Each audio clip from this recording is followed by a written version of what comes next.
à tous et bienvenue dans le Live TV Finance, l'émission d'actualité financière et actualité des entreprises en direct sur TV Finance et Boursorama. Nous sommes le vendredi 3 mai.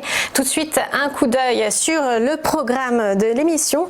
Tendez bien l'oreille et fermez les yeux puisque l'on va parler d'hypnose, une fois n'est pas coutume, sur notre plateau avec Kevin Castelnick, le cofondateur de la start-up Dreamins, qui commercialise donc ce fameux masque dédié à l'auto-hypnose. Puis Jean-Bernard Paya, expert en analyse technique, viendra nous décrire les niveaux techniques à attendre sur le CAC en ce vendredi. La synthèse hebdomadaire d'Éric Galliègue, comme chaque fin de semaine, qui reviendra sur les temps forts de la semaine. Et enfin, dans Parole de dirigeants, il sera question de jouer à plusieurs et grandeur nature dans les villes de France et d'Europe avec la start-up Intrépide.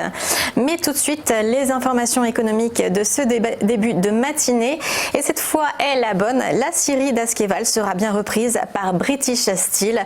C'est le tribunal de Strasbourg qui en a décidé hier, alors qu'Askeval se trouvait en redressement judiciaire depuis novembre 2017 et que de nombreux repreneurs s'étaient jusqu'alors désistés. L'offre de British Steel, ce sidérurgiste britannique, comporte un investissement de 50 millions d'euros à court terme, un investissement complété par l'État et les collectivités territoriales à hauteur également de 50 millions d'euros.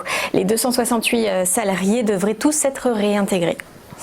Air France va annoncer un plan de départ volontaire le 13 mai prochain lors d'un comité social et économique, un plan de départ qui pourrait concerner 400 salariés et plus particulièrement du personnel au sol. C'est le court courrier qui est en cause, trop peu rentable, une activité à perte et qui devrait voir le nombre de rotations baisser et donc cela nécessiterait moins de personnel au sol. Ce plan de départ volontaire est le premier de l'ère du nouveau PDG Ben Smith, mais il fait suite quand même à 8 plans de départ volontaires qui ont été menés depuis 10 ans et qui ont contribué à réduire les effectifs de Air France de près de 11 000 personnes. Et on part aux États-Unis à présent et des documents ont été déposés hier soir. Tesla prévoit une nouvelle levée de fonds, environ 2 milliards de dollars, dont 1,3 milliard par émission de dette.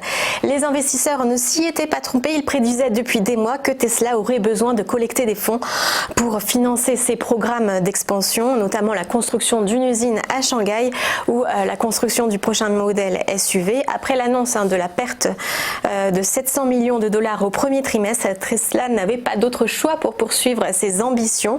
Elon Musk investira à titre personnel 10 millions de dollars pour acheter de nouvelles actions et le titre du constructeur de voitures électriques a bondi de 5% hier avant bourse. Après cette annonce, et du côté des marchés financiers, une petite baisse de régime hier pour le CAC après le jour férié du 1er mai et la réunion de la Fed. La bourse a achevé la séance dans le rouge à moins 0,85%, 5538 points. Et on continuait de faire grise mine aussi de l'autre côté de l'Atlantique. L'indice Dow Jones a perdu 0,46% à 26 308 points et le Nasdaq reculait lui de 0,16%. À suivre aujourd'hui tout spécialement, on attend les chiffres de l'emploi américain cet après-midi. On se retrouve tout de suite.